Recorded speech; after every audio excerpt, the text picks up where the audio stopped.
On Face to Face on City TV, and which is on our YouTube channel, we do the interviews for you that would excite you, the one-on-one interviews that matter for you. And today the focus is on the New Patriotic Party and the fact that Alan Kyerematen, longest-serving trade minister, a man who wanted to bear the flag of the NPP, has decided to abandon the party entirely and fly on the wings of a butterfly to form a movement into an independent election as a candidate in 2024. We'll talk to someone who understands the New Patriotic Party. Dr. Nyaho Nyaho Tamakloe has been with the party for all these years, actually saw its birth. We'll ask him, where does this leave the New Patriotic Party? Stay with us.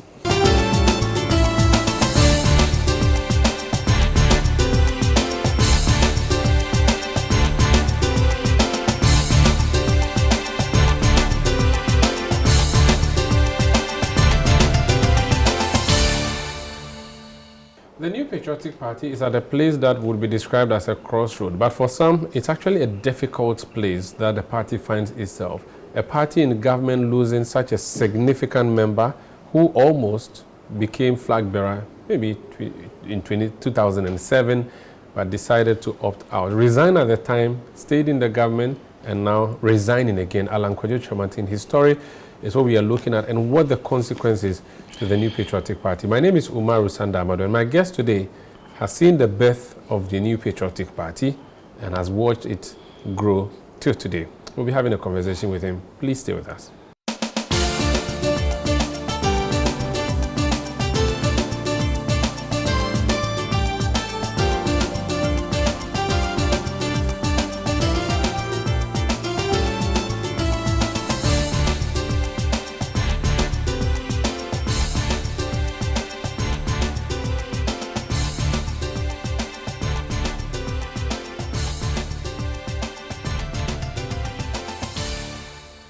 My guest on Face to Face is a diplomat, is a politician, is a football administrator. He has done a lot of things. But for purpose of this discussion, we can call him a founding member of the New Patriotic Party. He has led demonstrations before Kumi Preko. He was one of the key people who led that demonstration. Dr. Nyaho Nyaho Tamakloe, you're welcome to Face to Face. Yeah, how are you doing, sir? I'm fine, thank you very much. Should I say, how is retirement treating you, or you are not on retirement? Oh, I've been on retirement for a while now. And retirement means active work. Okay. You know. Oh, really? You work in retirement? Of course, no. What I mean is that in retirement is you don't have an active work to do as such. Okay. Okay, and I enjoy it because I get up anytime that I choose to get up and go to bed when I want to go to bed. That's good. Yes. And I think it's good for the human body. Help me if I'm wrong, if maybe I didn't know, but have you written your memoirs? Well, I have my memoirs. You published your book? About 6 years ago. Fantastic. Okay, because those of you who have lived life, if you don't write for us, I'll take a copy before I leave here, right, so that I can get to know your story and the story of Ghana. Yeah, the title is Never Say Die. Never Say Die? Yeah. What, House of Oak? Oh, yeah. Okay. Okay. House of Oak. So it means you are heavy on football? No, not on football. It's entirely about my whole life. Oh, okay. Yeah. I see. I chose that particular title because there have been a lot of highly, or shall I put it this way, my stay in the military was very eventful. And if I had not been lucky, I wouldn't be sitting here today. Wow. When you say if you're not lucky, you would have been killed? Well, absolutely, because myself and other colleagues planned a coup d'etat. And an abortive one. It was not successful. It was abortive. Abortive because we were betrayed. Against who? Who were you planning it against? Against General Champon, long ago. Oh, you mean before the palace coup? Before the palace coup? Before the Unigov before the palace coup. Oh, wow. In fact, we were in Oshafort when the palace coup took place. So they arrested you for planning a coup against Achampon? Oh, yes. And then he was overthrown in your absence? He was overthrown when we were in prison. Yeah, when you in your absence? When we left, he was brought there. Oh, he went to Achampon to replace you? First, he was sent to Akosobo. And I think he started playing some tricks or trying to stage a comeback. And security got to know about it. So they brought him to Oshafort. And Oshafort is difficult to escape. What was your rank in the military? I was a captain. I left as a captain. Were you sacked? Did you retire? Did you run away? What did you do? No, I was sacked. For planning the coup? Of course, yes. Wow. They brought the documents to the prison yard. When you Four of us, Colonel George Minyala, who was a very senior officer, Captain Ayi, Captain Totime, and myself. In fact, I wanted to continue this, but I'll leave this for Samens to handle on footprints. But just one more question before you go. When you see the coups on the African continent, what does that make you think about? It's a bit disturbing, Coup d'etats are really developments that I personally wouldn't like them to be a regular feature in African politics.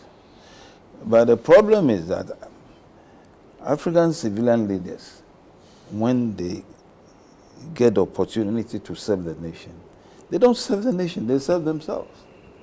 Almost all of them. Anywhere you go in Africa, you follow me. And before a soldier will move, he might have thought about or seen about what is happening. Otherwise, he knows when he does it, he will not have any backing. You follow me? So they see the civilian support. Yeah, definitely. To really stop coup d'etats in Africa will depend entirely on the behavior of civilian governments. That's the way I'll put it. Have we escaped coup d'etats as a country? You mean now? Yes. How can we say that for us we are now immune? Because since Rawlings is 81, there have been a few that were tried after that, but they failed. So 92, we've been stable and successful. Look, the francophone countries seem to still be going back to that. Does it mean we are safe? It will never happen here again? I would say there have been some sort of civility in the military now. That doesn't mean, years back there wasn't. And I can assure you, what is happening now, if it had been 20, 30 years ago, there wouldn't have been a civil government. So the conditions are rife. This is what really a soldier wants to move. So the conditions would be what? Hardship, general upheavals. But you can always have upheavals, can't you? No country is stable. Even in America, they demonstrate. Of course, demonstration is allowed anywhere in the world. But that's why I get surprised that these young men who went out to demonstrate recently were so manhandled. When I saw it on the television, I felt bad. Because in our time when we had Kumi Preku, including Akufo-Addo, Charles Brobe, Kweku Baku, Kwesi Pratt, Kakraba Cromwell. The Great Alliance. The Great Alliance. Victor Newman, lawyer Akoto. Ampao. Jacob Echebilante? No, he wasn't amongst us. Okay. And which name have I left? I think I've left one name. Yeah, I've mentioned Nanado already. We wrote to the police, and you know whom we met first? No. The IGP. Himself? I mean, he was so civil. It was Inspector General Kofi. I think he's still alive. He was so free with us. And he referred it to the commander of Central Accra, He was equally nice with us. We gave them the rules, and they didn't have anything against it. Those who died, apparently they were deceived by, in those days, PNDC, what do you call them? Cadres? Cadres. PNDC cadres. They diverted them through Mokola Market, and that was not part of our route. Not knowing they have decided to do that and took a stand there, and they started attacking the crowd. But the main march was all the way from Kwame Nkrumah Circle on the Kwame Nkrumah Avenue, all the way towards UTC and up to, what's the name of that place? Was it the Arts Center? Yeah, we passed through the Arts Center, but when you climb that little hill, There's a huge old building facing you. I'm not familiar with Central Accra. Yeah. I'm not familiar with Old Accra. Old Accra. And then we got to that particular place and then took a left turn and got on the high street. Okay. From the high street all the way to where now we have the new Accra Metropolitan Assembly. Oh, okay. The AMA office. That's where we had our rally. That's near the Tema station. Exactly. It was very successful without any problem. It was one of the biggest demonstrations I remember in recent times. Of course, there would have been demonstrations, so I can't even call it the mother of all demonstrations. At the time, you were able to send a message. You were fighting against VAT, wasn't it? Yeah. And the government listened. Yeah. What is wrong with today's demonstrations? Are today's demonstrations also the same as what you guys did at the time? And why is it that we're seeing what we saw on the streets recently when the gentleman occupied the Jubilee House, or tried to? Today's demonstration, I think, have not been properly organized. That's point number one. And also, the young men were not really hungry. Because in our time, the number of people who came into the streets was frightening. In fact, we got even frightened ourselves. And there's one thing I mustn't forget. We did a demonstration after Accra, we did it in all the regions. But when we went to Kumasi, that was where I realized. And that was where I realized also the population cannot be challenged by anybody. This was 95? 95, the same 95. There were no mobile phones? No. So how were you able to coordinate crowds? It's beautiful. That's a beautiful Because now we question. have social media where you can use to rally. There was no mobile phones. Either you use normal phone or we had a lot of leaflets. So you distributed those? Especially in Accra, leaflets. And I must say that we had a big support from taxi drivers, ordinary people, trotro drivers. Could it not be that you had a political backing? That's why you did so well. And this group of there young was no men, political backing. No, you were acting on a political alliance. But these people who demonstrated against the Jubilee House, they were independent people who wanted to see some kind of development. They said they wanted to see Ghana fixed. And they didn't have the backing of NPP or NDC. They were just young people who you can describe as middle class. Let me tell you one thing. There was no political backing from any angle. We all came from different traditions, political backgrounds. You follow me? Charles Brobbey, Nanado, myself, and Victor Newman, who were, we could say, from NPP. Kwesi Pratt, Kweku Baako, and I think Kweku Poku, that's the name I left. And Ampao, Akoto Ampao. And Akoto Ampao might be CPP tradition. You follow me? And I remember very well when we finished the demonstration. Old man, may he rest in peace, Aram Ponsa, came to me. On several occasions, he came to my house, he couldn't meet me. Because by then my mother was in my house at cantonments, and my mother used to tell me I should try and give the old man some time to meet me. Then one day he came, and all he was pleading with me was that we shouldn't turn the thing into a political party. So there was no political backing at all. Do demonstrations matter? Oh, they do. Did the one now, that if a person wants to demonstrate and you deny him that, definitely he will now do something worse. But you said these ones were not hungry. What does that mean? No, because, you see, hungry in the sense that they weren't, at that time, very much annoyed. I mean, you're talking about last week. The last week. They were. They spent 3 days on the rain and all of them. Despite the arrest of 50 of them, they still stayed. I'm talking about the number of people. Demonstration is always determined by the number of people that you have. A number that when the police itself sees it, they will be terrified. And that is what happened in Accra. And Kumasi, you know what happened in Kumasi?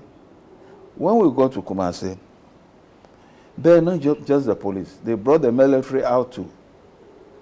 And you see the young soldiers standing like that. And we were coming with our crowd. Huge crowd. So when we finished, I don't know Kumasi that well, but there was a huge place near the market. That's where we gathered. Addressed the crowd.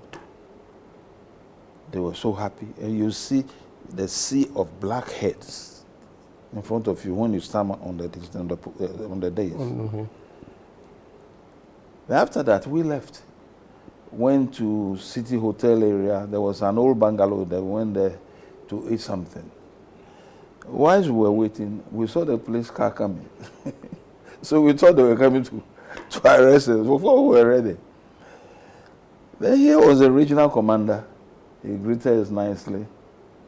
And he said, "Gentlemen, I need your help." And I said, "What?" I said, "Just come and tell the people to go away. They are still there." So now that I've mentioned the regional, what do you make of the handling of the protesters in Accra, the arrests, and the fact that we haven't had an official government response to what they have been demanding yet? What do you make of what the police did by arresting them, and what do you make of the government's posture against the demonstrators? The government, though, has not condemned or attacked them, but has not also responded by saying anything to their demands. I would say I was surprised. The police behavior was very shameful. Very, very shameful. And this 21st century, they shouldn't forget themselves that whatever goes on now is covered by either a camera or something. Their behavior was so shameful. I mean, these are fellow Ghanaians. They have not attacked the seat of government. They are just gathering. They have not even moved. And you come to attack them. That is totally wrong. Can the government be blamed for that? Absolutely. You see? The president was in New York. Modern communication, you talk about it. Modern communication, he knows exactly what is happening here. Even now. I don't know whether he's back. You think he would have known about this and said nothing? Oh, he knows everything. Now, the behavior of the police showed one thing clearly to me, that they themselves were not in charge of what they were doing. They are being directed by political power. We've gone through these things, so we know it. You follow me? They are being told what to do. If it had been the US or Britain or some other country, definitely with time, people will get to know really what was behind it. And I'm telling you, if it had been in a more civilized country, the IGP by now would have resigned by himself. We have seen that the Police Management Board, which has the IGP as well, has invited the Accra Regional Commander to answer questions about the actions. Does that satisfy you? It doesn't satisfy me. It doesn't. That the Accra Regional Commander was under his jurisdiction? It's the duty of the police to see to peaceful demonstration. These boys were not violent. At least I didn't see that. Didn't see any of them throwing stones or anything. Why attack them? That's what I don't understand. Are the directives coming from the IGP or from whom? So I remember I asked a question, is IGP still in office? But if he's in office, definitely he shouldn't have come out with such a command. You follow me? So definitely there is a strong political influence on even the behavior and operation of the police service. Before we do some politics, you have been with football, you've been doing football administration. Have you followed recent events at the GFA? There was going to be an election, or there's going to be an election. The key contender in that election has been disqualified. He went on appeal. The appeal has been dismissed. If nothing happens, Keto Kriku would be running unopposed. What do you make of developments at the GFA? I remember I was interviewed about, what was the name of the other contender? who has been refused. George Free. George Free. Yeah. George Free, I had sent a group of people to go to the FA and then argue about his being disqualified. And apparently, he wasn't. The people were not allowed even to enter the compound, let alone, even hand over their documents. And I think that was very wrong, very, very wrong. Now, the reason why he's being disqualified, I was told, was that he has not been able to satisfy some of the conditions that have been put down. The requirements on the requirements on the form. Now, if that is true, then that one is wrong. Or that he must make sure things are done properly, because he wants to come and head such a huge institution. But if he has appealed to, you say to CAF, eh? No, he appealed through the GFA Appeals Committee and it has been dismissed. So now he may go to the CAS. Or the GFA Appeals Committee dismissed his appeal? Yes, his appeal. But they didn't come out with any reason? They did. They justified the decision of the committee to dismiss. Oh, they have? To disqualify him. Well, he still has got chance to go further. Yeah. He can go to CAF, or even all the way to FIFA in Switzerland. He can do that. I think the guidelines and the laws of the GFA suggest you have to go to FIFA, this CAS. So. And they will look at things properly. Okay. And, where probably they find whether the FA here has gone wrong. Or he has. Yeah, they will definitely clear him to stand. All right. This is Face to Face on City TV. My guest is Dr. Nyaho Nyaho Tamakloe. He's a founding member of the New Patriotic Party, which is a conversation that we're going to have next, because the NPP people who say he's not even a member of the NPP, we should not describe him as such. I'll ask him to explain his NPP-ness when we come back. Please stay.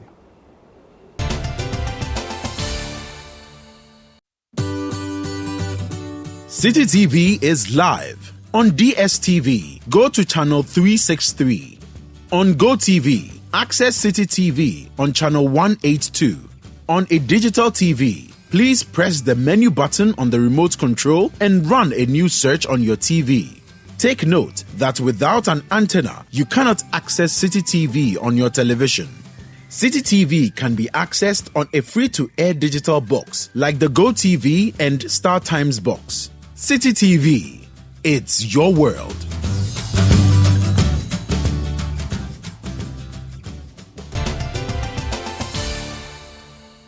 You're welcome back. This is Face to Face on City TV. Let's talk about the New Patriotic Party. You are a founding member, which means when the party was being registered, you were there. Oh, yeah. What has been your contribution? I have a document to support that as well. Great. So what has been your contribution to the building of the NPP and the growth of the party? Now, let me go back a bit. I remember after my release from detention for the second time, myself and second time, not the champion one. Not the champion one. When Rollins came, I went in too. You tried to remove Rollins too? No, that was the difference. Okay.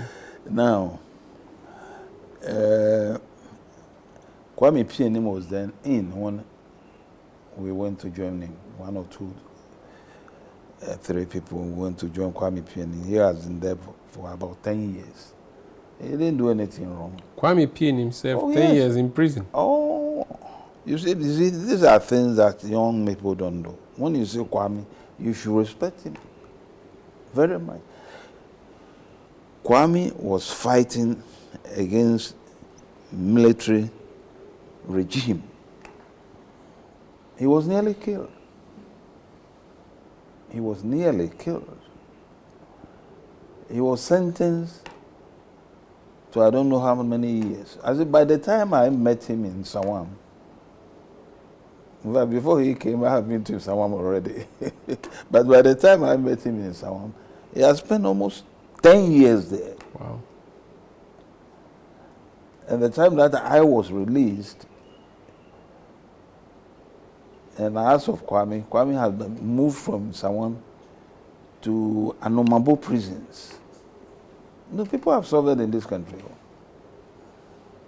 But see Kwame today, simple, straightforward person. I'm sure you know him. And very well. Now, when we came out, Kwame, I think the party owes him a lot. NPP owes him a lot. At times when he's so quiet, I don't understand. Because to organize that party, he was one of the key figures. I'm talking about financial muscle. You follow me? Now, before then, we had a group we called Dankwa Buzia. But then Domo was not added. We started with Dankwa Buzia. We were all in. If I can mention some of them, you probably might have heard of some of them. Aram Ponsa, KG Osebonso, my very good friend. Stephen Kreku from the Western region. He was a junior minister in Buzia's government. Dr. Jani Selby. These are the names I'm remembering. Lawyer Odoe Sykes. Peter Alajete.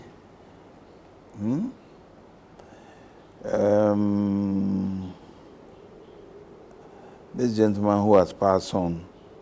Apia Menka. Donko Fojuo.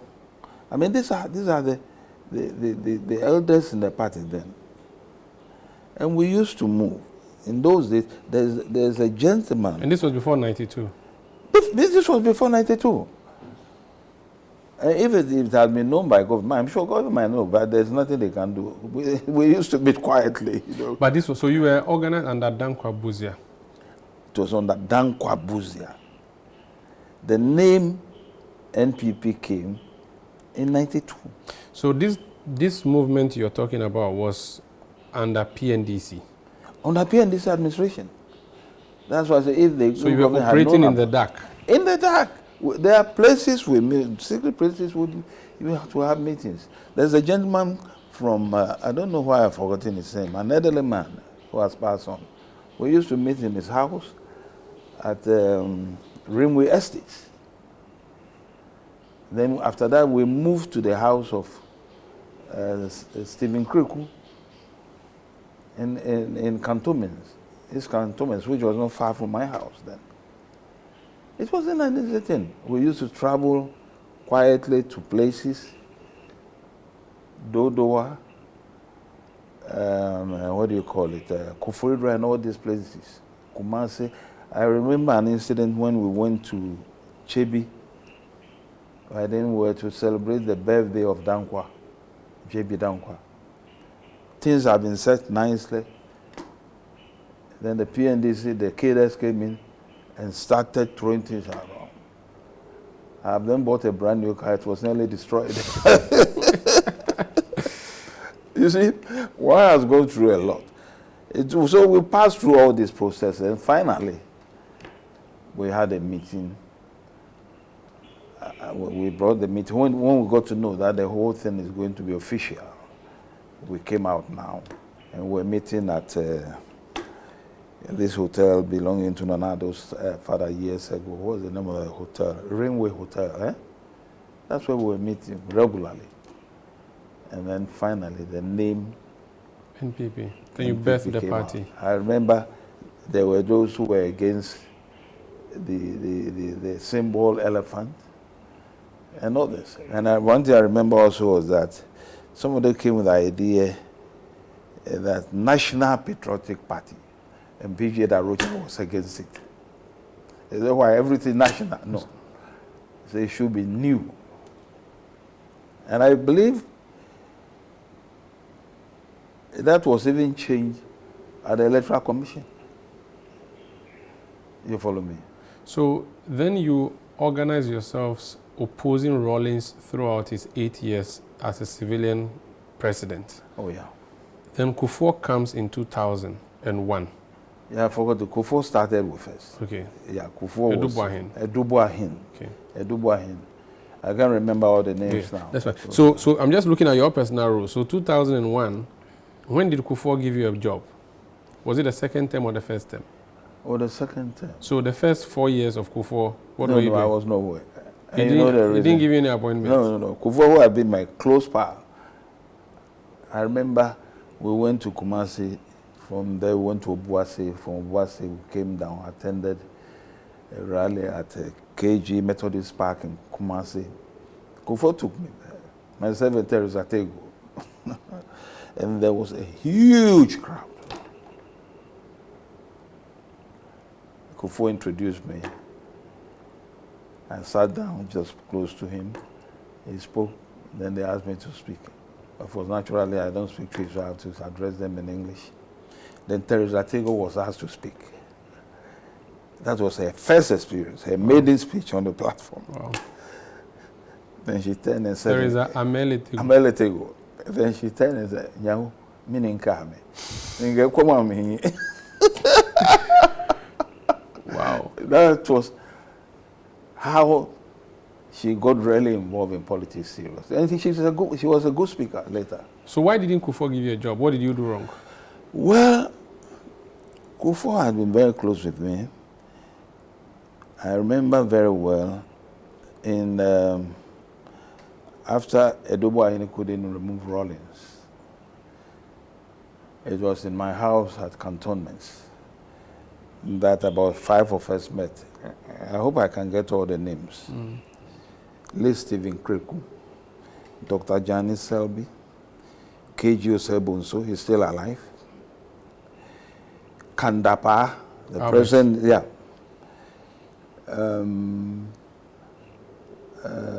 I think, and Ose Ajayi, who was once a foreign minister. Okay, and Kufuor. And myself.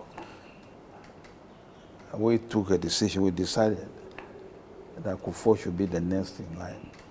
Wow. When he wasn't away. And then later we told him. Of course, he was happy. And we backed him, and he became the next. Against Edubuahin, and against Akufo-Addo, and against, I think, Dr. Kofi Konedo-Aprekwe and all those people. And others. And against Kodia. Exactly. Yeah, Kodia from Kumasi. These days, I don't hear of him. I think he's the father of the current General Secretary. Oh, really? That's what I've been told. I'm not sure. So you served in Kufuor's government as ambassador, then the party... I want you to see the connection. Okay. Why Kufuor didn't really put me in his first administration. So I really didn't care, you know. I was doing my clinical work. So a whole 4 years passed.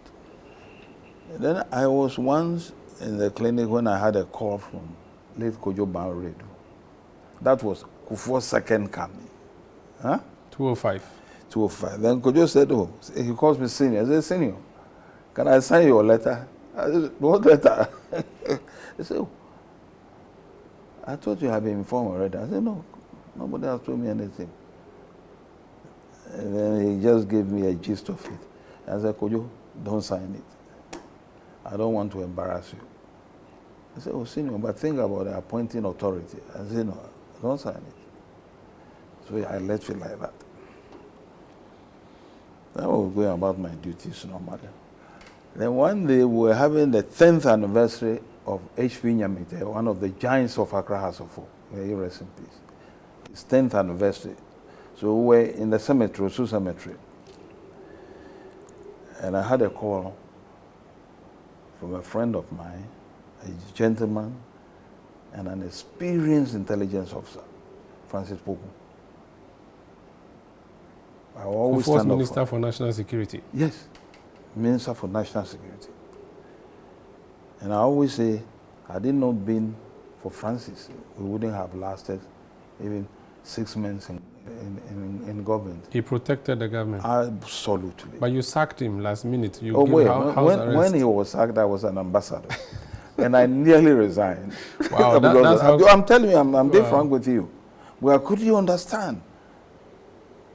That's why people like Kwesi Pratt and others went to his house to, you know, because the man knows what he is about. So it was Francis who called me and said, My brother, that's how he calls me. He said, my brother, can you see me just for a minute? I said, oh, Francis, I'm in the cemetery at the moment. He said, oh, you are bereaved and you haven't told me. I said, no, it's about HP Nyemite. You know, he knows Nyemite well. I said, if you can see me later for just 5 minutes. So I went to his house, not far from the cemetery. He was living at the Ridge. Then we sat like that, like I'm sitting now with you. And the typical intelligence officer, not what we have now. He won't go about the thing, you know, he was just go dancing around it, if I would say. And then he said, oh, he was somewhere when the discussion he came and the elders around said, I'm the only one person who can hold that position. And it appears I wasn't happy about that. And I said, oh, I don't think I would like it. They said, look, my brother, when you advise me, I do listen, so please. And that was how I accepted the position. So immediately called the minister, well, I'm just mentioning his name. Kojoban. By then, he was in charge of youth and sports. Very wonderful man. I feel so sad that we lost that man as a nation. So that's how you accepted that position. I want us to fast track this now. When Kufuor's government left, NPP was in opposition, NDC was in power. You were accused of supporting John Dramani Mahama in 2012 and in 2016. And based on your party's constitution, which you helped build, you have effectively relinquished your MPP-ness. What do you say to that? That you are no more an MPP person? Did you ever see me on an NDC platform? No, I did not. Did you ever see me carry an NDC card? You see, when people are so sensitive to criticisms, it annoys me. And that is why the party is where it is today. If Alan Kyerematen has come out openly like I did, or I do, the party would have gone on the right track. BJ Arosha time, you can say anything. You can say anything. Why should I kowtow to a despot? I will never do that. And the despot himself, he knows me, and he knows my temperament. Who is this despot? Of course, it's Akufo-Addo. So you campaigned against Akufo-Addo in 2012? I didn't campaign against him. I was a key person who brought him to the fore as the leader of the party. Let me talk to you in a way that you understand me very well. When I was an ambassador, Belgrade was my capital. But I had Bulgaria and some of these countries under my jurisdiction. So Akufo-Addo had a meeting. As Foreign Affairs Minister? As Foreign Affairs Minister. He came to Sofia. I have to be there. So I was there with him. I met him at the airport. We all got into one car. So I was with him in his bedroom. And I said, Adodi, get yourself organized because very soon it's coming to your time as a leader. They said, oh, Nyaho, it appears it won't come on. I said, why? Listen to me carefully. They said, oh, Kofi Dio has brought a young man by name Alan Kyerematen to contest me. I said, oh, this is not possible. Listen to me very, very carefully. This was in Bulgaria? In Sofia, capital of Bulgaria. So I sat down for a moment and started thinking, because I know if we are going strictly by the party's constitution, when it comes to succession, the succession plan is so quite clear that Akufo-Addo probably might be the next after Kufuor. Then, when he told me that I was quiet, then he left. I think he left to England, and I came back to my station. So immediately I called Accra to check from one of the elders of the party whether that is true, and the person confirmed it's true. Now, during that week, the following week, they were about to hold an election to elect a leader of their party. Luckily for me, I had a few days off. So I took plane straight and came to Accra. I remember I arrived in Accra Friday in the evening. Saturday, I was at home. Then I called Francis Poku that I'm in town. And then he advised me that I should come for a chat. So I told him I would be free on Sunday after church. So after church, I went to his house. We were having breakfast together, whilst information kept on coming. You know, he was the head of intelligence. At the time. And then all of a sudden, he said, Nyaho, your friend has won, but with a question mark. I said, what question mark? So this was a Congress day? I'm telling you. I am telling you. You're drinking tea when Alan and Aguvado were slugging it out. No, in fact, I shouldn't be there. Protocol will not allow that. You follow me? Protocol will not allow that. So I didn't go there at all.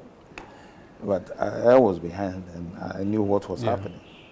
I was in suit like you are sitting down with before me. Ambassador with suits. Then I asked him why. Because you use the word with a question mark. Now apparently Akufo-Addo couldn't get the 50 plus 1. So the elders of the party then prevailed on Alan Kyerematen to step aside. Alan mentioned that I think yesterday. Yeah. Which to me was very good.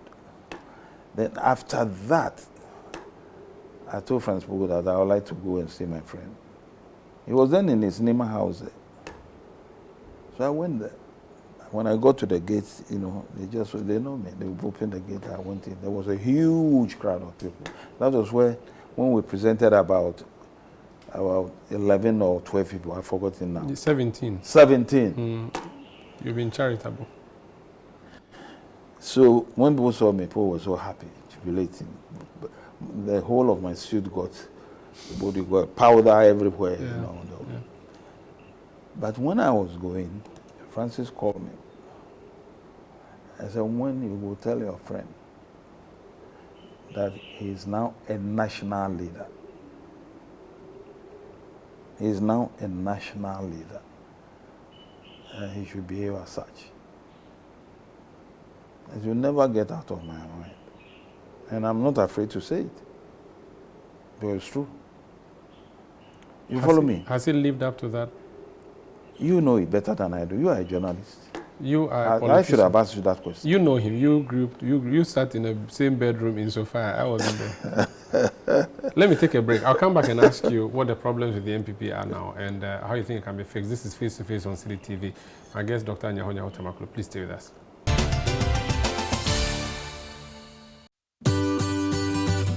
City TV is live on DSTV. Go to channel 363. On GoTV, access City TV on channel 182.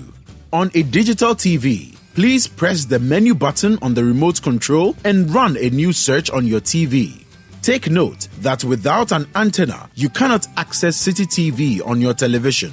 City TV can be accessed on a free-to-air digital box like the GoTV and StarTimes box. City TV, it's your world.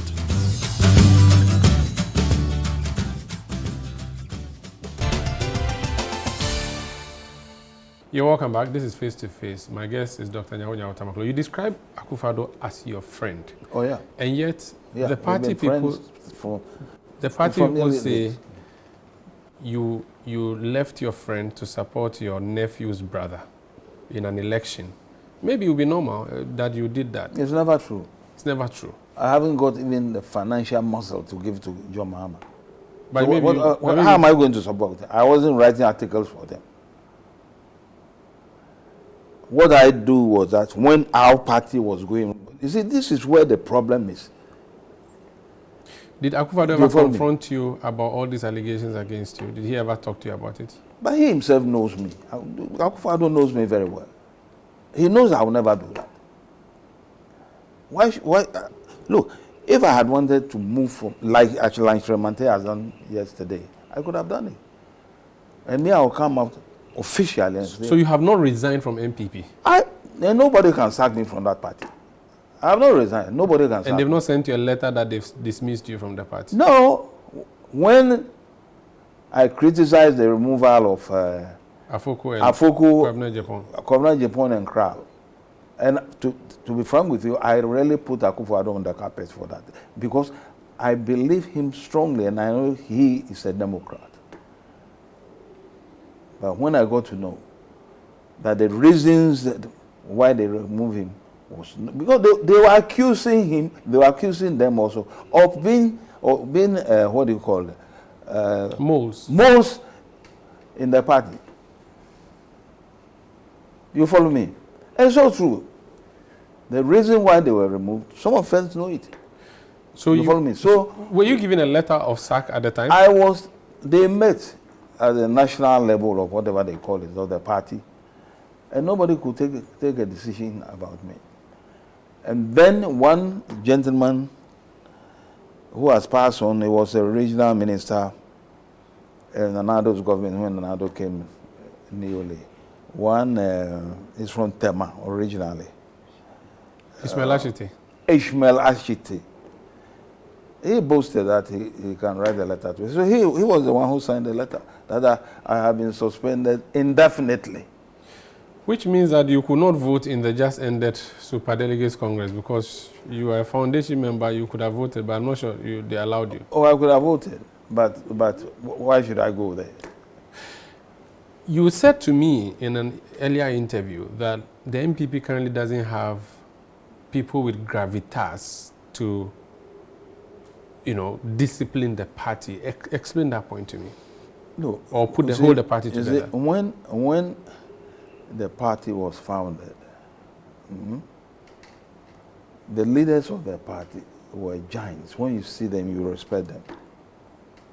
Huh? Even then, the youth organizer, the national youth organizer, was a gentleman, a lawyer. He was then a bit, we used to laugh at him, he was a bit older than what we tell older than a youth. I think his name was Alasa, so he's from the north. But he was a gentleman. They don't talk roughly. They were not greedy people looking for properties and whatnot. These were gentlemen. And we don't have that now in the party. And that was what Alan was saying, that the party he joined some time ago is not the party that he is now. Are you not simply being an ageist who doesn't think that parties should be led by young people like we are seeing now? I mean, of course, a lot of them are young, except Stephen Ntim, who is way older. All parties over the world admit young people.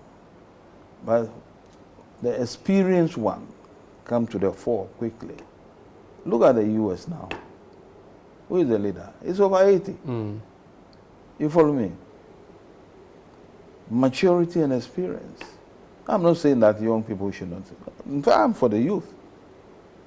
I am for the youth. But you still have a National Council of Elders. Hackman Usu-Ajiman is there. He's the chairman of that What council. is he talking about? Has he said anything? Have you heard? He's the chair of the council. If he's the chair of the council, party. Such a great move that took place yesterday, he should have by now commented on it. I personally don't think there are heavyweights that can come out with a reasonable Stephen statement. Ntim is there. Oh my God. Look, I know the party well. Anything that he will say today is under the thumb of Akufo-Addo. It doesn't matter. He is 80 years Don't old. say it doesn't matter. It matters. Akufo-Addo is 80 years old. He's a father of the He's country. 80 years. I'm 80 years plus. So I'm older than him. So then if they are repeating what Akufo-Addo has told them, then it's still a heavyweight, isn't it? No. You see, Or you want to... this party was formed, they say, what do you call it? Development in freedom. And it appears we have lost both. Oh, the development there. Where are the developments? You see, these are the things when I talk, then they say I'm an NDC. Where are the developments? You see, let's be sincere with ourselves. Just go to now. The general hospital. The general hospital. Is it there? It's in Rubbles. I mean, you see. But they are building Agenda 111 hospitals. Do you know one completed? If you know one completed, I would like you to take me there to see. There isn't one. Then when I'm talking, but you should allow me to speak. So you think your party has lacked the development and the freedom? Absolutely. So there's no freedom. The two key things that the party believes in: development. That this nation must be developed, and freedom. It's not happening. It is. I think it's absent, totally absent. But your party wants to break the 8, and it's going to break the 8 based on development, it says. Look, with my experience in politics, and I've been in it for years, even though it's not my profession. For decades. For decades, if you say so. It's not my profession. My profession is medicine. And occasional coup plotter. As a friend of mine who was an Air Force officer, a pilot called George Mould. I think he's a brother of this Mould. Alex Mould. Yeah, Alex Mould. George, when I came out of detention, my first detention, he said, "Brother Nyaho, you are a physician by profession. You are a soldier by training. And you are a politician by occupation." That summarizes you. You believe that the Akufo-Addo should have succeeded John Kufuor when you heard that Alan was going to be brought in. Does it mean then that you believe now that Alan should succeed Akufo-Addo? Is that your view? No, I won't say so. See, So some of us had a lot of hope in Akufo-Addo, especially me. A lot. do you still have the hope? And I think that's the reason, because apart from the fact that he's tried, I think, twice, and what. Nana Addo that I knew is not the one who is the president today. But I don't understand certain things that is happening in the country. For instance, people are demanding that the finance minister is incompetent. He should go. Sack him. His own Even people. parliament, our own party members from parliament. And he said, Gbede. And he's still there. So I have... So the Akufo-Addo you know would have sacked. Absolutely. What happened? Maybe I don't know. I don't know. I wish I could probably know some of this. I don't know. Something might have happened to Have you Akufo-Addo. spoken to the president since he became president? Oh, no. Have you met and had an interaction with him No, since? we met one time at the stadium. I was at the stadium, and I remember when he came newly, Kotoko was going to play House of Folk. And I heard him on air that he's a Kotoko, what's it called, supporter. And I was amazed. But when we were kids, I knew he was House of Folk supporter. So, I think that Akufo-Addo you knew has changed a lot. When, thank God, somebody came to confirm what I said. A gentleman came on there one day and said his father was a driver to Nana Addo's father. He was driving as a chauffeur. And he remembers very well.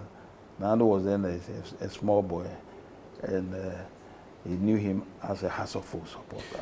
We have just 1 minute to go. I have a lot of things, but let me just clear this one. What do you think should be Akufo-Addo's role in the exit of Alan Kyerematen? Should he intervene? What writing was? Akufo-Addo's role, what should it be? What should he do now that Alan has left the party as president and leader of the party? The stage we have reached now, I don't think it has anything to do. Anything to do in the sense that Alan believes strongly that they have an imagination with Akufo-Addo in charge. Is Alan not being... I'm coming. With Akufo-Addo in charge, not to allow him to ascend to the leadership of the party. Is Alan not simply being a crybaby who has lost an election and being a sour loser, did that in 2008 and doing that again now? I won't say so. Alan's problem is that he cannot be firm to say no on principle. Because I warned Alan long ago, about 6-8 months ago, in an interview, that he should have left government, not the party, should have left government, and if he had done that, he would have paved his way for leadership in future. And the reason is quite simple. By then there were a lot of infractions, and they can't tell me that he wasn't aware. We are moving forward. The party is going into the polls November 4. It looks like a two-horse race between Dr. Bawumia, the Vice President, and the MP for Asin Central, Kyerematen, even though there's a free Akoto and my friend from Mampong, Adai Nimo Francis. Are you going to support either Bawumia or Kyerematen? Are you going to support either of them? No, I won't support anybody. But I have sympathy for Nimo. You prefer Francis Adai Nimo? I say I have sympathy for Nimo. So if you had your way, he should be the flag bearer? Because he is the one who can bring the party together. He's the only one. The rest of them, none of them can bring the party together. If Dr. Bawumia emerged your flag bearer, what would you say to that? What do I say? If that is the decision of the people, would you support him? Of course. If that, Bawumia used to come to this house. Akufo-Addo called me and gave Bawumia. He handed him to me like that in his house. I should teach him the ropes. Bawumia knows me very well. So you are not against Bawumia? No, I'm not against him. The only thing that I feel sad about is that he is not being allowed to be himself. That's the only thing I feel sad for that young man. If Bawumia can think independently, if I put it bluntly, he will go far. And that's how we end Face-to-Face on City TV. My name is Umar Rusanda Amado. I was having a conversation with Dr. Nyaho Nyaho Tamakloe. He's a physician by profession, a coup maker, or an aspiring coup maker by, I don't know whether it's habit, and he's also an ambassador and a politician at heart. Thank you for watching Face-to-Face on City TV. We'll be back next week.